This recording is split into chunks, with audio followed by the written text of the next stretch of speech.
السلام علیکم، welcome to my channel. آج پھر ایک نئے ویڈیو کے ساتھ حاضر ہوں۔ اسلم بیٹیاں خدا کی رحمت ہوتی ہیں، ان کی قدر کرنی چاہیے، اور جب وہ رو کر اپنی غلطی کی معافی مانگ لے تو معاف بھی کر دینا چاہیے۔ چل اب تو بھی اپنی بیٹی کو معاف کر دے۔ اور چودھری اسلم نے چونک کر ان کی طرف دیکھا۔ عارفہ ابھی تک ان کے قدموں میں گری ہوئی تھی۔ علی بھی چلتا چلتا اس کے قریب آ چکا تھا۔ یقیناً وہ بھی اپنی بیوی کی تقلید کرتے ہوئے چودھری اسلم سے سند قبولیت پانا چاہتا تھا۔ حیا کو پا لینے کے بعد اسے اپنے گھر، فصل اور کھیت جلائے جانے کا غم تقریباً بھول چکا تھا۔ وہ اب نئی زندگی شروع کرنا چاہتا تھا، جس میں اسے چودھری اسلم جیسے کسی بھی انسان کا کوئی خوف نہ ہو۔ وہ چودھری اسلم سے صلح کا ہاتھ بڑھانا چاہتا تھا۔ اچانک، بالکل اچانک، چودھری اسلم نے اپنا ہاتھ اپنی قمیض کے اندر ڈالا، اور جب اس کا ہاتھ باہر آیا تو اس میں ایک پستول موجود تھا۔ تمام لوگ اس اچانک اقدام سے گھبرا گئے تھے۔ ایس پی نے فوراً اپنے پستول کا رخ علی کی طرف کر دیا۔ باجوہ صاحب بھی حیرانی سے ایک طرف ہٹ کر کھڑے ہو گئے تھے۔ وہ تو چودھری اسلم کو مطمئن کر کے لائے تھے۔ معاملہ چونکہ چودھری اسلم کی بیٹی کا تھا، اسی لیے وہ اپنے گارڈ تک کو ساتھ نہیں لائے تھے۔ ایس پی کو انہوں نے ضمانت دی تھی کہ چودھری اسلم کوئی غلط حرکت نہیں کرے گا۔ انہیں کیا معلوم تھا کہ چودھری اسلم ان کو زبان دے کر بھی مکر جائے گا۔ خبردار چودھری صاحب، کوئی غلط حرکت مت کرنا، ورنہ اچھا نہیں ہوگا، ایس پی بولا۔ وہ بھی اپنا پستول نکال چکا تھا اور چودھری اسلم اس کے نشانے پر تھا۔ اوئے بند کرو اپنی ٹٹر، بہت دیکھے ہیں میں نے تیرے جیسے افسر۔ تو کیا سمجھتا تھا کہ یہ چند بندے ساتھ لا کر تو مجھے مجبور کر لے گا؟ مجھے؟ چودھری اسلم کو؟ نہیں ایس پی، نہیں، لوگ مجھے چودھری اسلم کہتے ہیں۔ زمانہ جانتا ہے کہ میں اپنے مجرموں کو سزا دیے بغیر کبھی چھوڑتا نہیں ہوں، اور یہ دونوں میرے مجرم ہیں، میرے۔ سزا تو ان کو مل کر رہے گی۔ رانا صاحب ایک طرف کھڑے ہو کر اسے دیکھ رہے تھے۔ ان کی بیگم ان کو بازو سے پکڑ کر کھڑی تھی۔ حیا کھڑی ہو چکی تھی۔ علی اور حیا اب برابر کھڑے ہو چکے تھے۔ پولیس والے بھی اپنی اپنی جگہ پر بندوقیں تان چکے تھے۔ بڑی ہی ڈرامائی کیفیت بن چکی تھی۔ اس وقت کئی افراد کے ہاتھ اپنی اپنی بندوقوں کی لبلبی پر تھے۔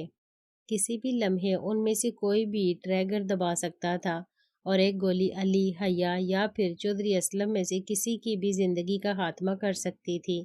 گلی میں گاؤں والے پھر سے جمع ہونے شروع ہو رہے تھے۔ اچانک حیا اپنی جگہ سے ہلی اور علی کے سامنے آ گئی تھی۔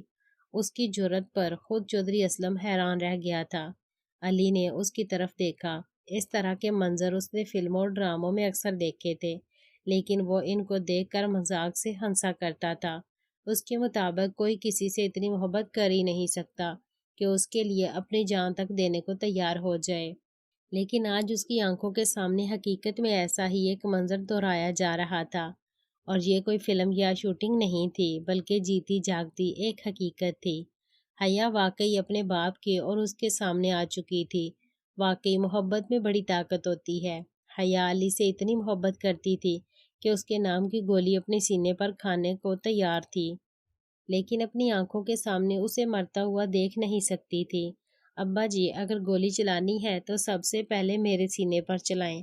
آپ کا مجرم علی نہیں ہے، آپ کے مجرم میں ہوں، میں۔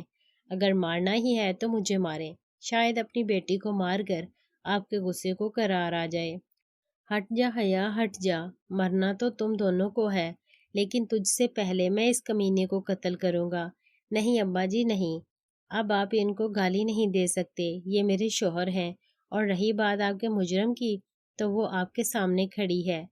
اب ہمت ہے تو چلائیں گولی اور ختم کر دیں اپنی بیٹی کو اپنے ہاتھوں سے۔ سوچا تھا کہ آپ کے پیر پکڑ کر آپ سے معافی مانگ لوں گی، لیکن نہیں، اب تو پتھر ہیں، دل تو آپ کے سینے میں ہے ہی نہیں۔ معاف کرنا تو آپ کو آتا ہی نہیں نا۔ کس بات کی معافی مانگ رہی ہو تم؟ کنجری بن کر گھر سے بھاگی ہو، اس بات کی معافی دوں؟ عدالت کی سیڑھی چڑھ آئی ہو، اس بات کی معافی؟ ارے گلا گھونٹ کر مار نہ دوں تجھے؟ ہاں ہاں، مار دے مجھے۔ اور اگر میں نے علی سے نکاح کیا ہے تو بھاگ کر نہیں کیا۔ میری سگی بہن اور بھائی کامران نے ساتھ جا کر میرا نکاح کروایا ہے علی سے، ماں باپ بن کر عزت سے علی کے حوالے کیا ہے، اور میں پھر بھی آپ سے معافی مانگنا چاہتی تھی ابا جی، کیونکہ میرے نکاح میں آپ کی اجازت شامل نہیں تھی۔ سزا تو ان دونوں کو بھی مل کر رہے گی، میں ان دونوں کو بھی اپنے ہاتھوں سے ماروں گا۔ کس کس کو ماریں گے آپ؟ کس کس کو ماریں گے؟ آپ کی بیٹی نے اپنا جائز حق استعمال کیا ہے، اس بات پر آپ اتنے قتل کر دیں گے؟ کیا بیٹی کو اس کا حق نہیں ملنا چاہیے؟ مرضی کی شادی کا حق تو ہمارا مذہب ہی بیٹیوں کو دیتا ہے ابا جی۔ لیکن آپ تو اونچے شملے والے چودھری ہیں نا، آپ مار تو سکتے ہیں، لیکن بیٹی کو اس کا ایسا جائز حق نہیں دے سکتے جو آپ کی انا سے ٹکرا جائے۔ معاف نہیں کر سکتے تو ٹھیک ہے، مار دیں مجھے، لیکن یاد رکھیں ابا جی، مجھے مار کر بھی آپ کو سکون نہیں ملنے والا۔ جو ہونا تھا ہو چکا، اب کوئی فائدہ نہیں ابا جی، اور مجھے اب مرنے کا کوئی غم بھی نہیں ہوگا، لیکن یاد رکھیں ابا جی، آپ ساری عمر پچھتاتے رہیں گے۔ علی حیرانی سے حیا کو تک رہا تھا۔ حیا جو ہمیشہ اپنے باپ کے نام سے ہی کانپتی آئی تھی، آج وہی حیا تن کر اپنے باپ کے سامنے کھڑی تھی، اپنے باپ کو ترکیب بہ ترکیب جواب دے رہی تھی، اور یہ سب وہ علی کی محبت میں کر رہی تھی۔ وہ ایک عورت تھی جو بنیادی طور پر کمزور سمجھی جاتی تھی، لیکن محبت نے آج اسے اتنا توانا کر دیا تھا کہ وہ علی کو بچانے کے لیے اس کے سامنے ڈھال بن گئی تھی۔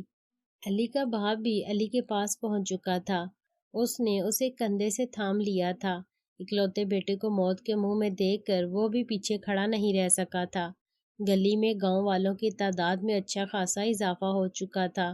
چودھری صاحب، میں آپ کو دوبارہ وارن کر رہا ہوں، ہتھیار پھینک دیں۔ یہ ایس پی کی آواز تھی۔ میں آپ کی اس غلطی کو جذباتی قدم کے طور پر معاف کر دوں گا۔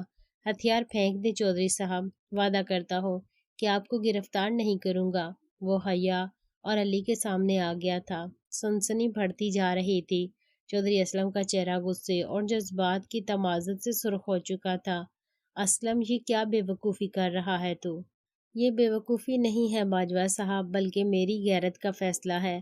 آج میں ان دونوں کو مار کر ہی جاؤں گا یہاں سے، لیکن تم نے تو مجھ سے جھوٹ بولا تھا میں نے، کیونکہ میرے لیے کوئی بھی الیکشن میری عزت، میری غیرت سے بڑھ کر نہیں ہو سکتے۔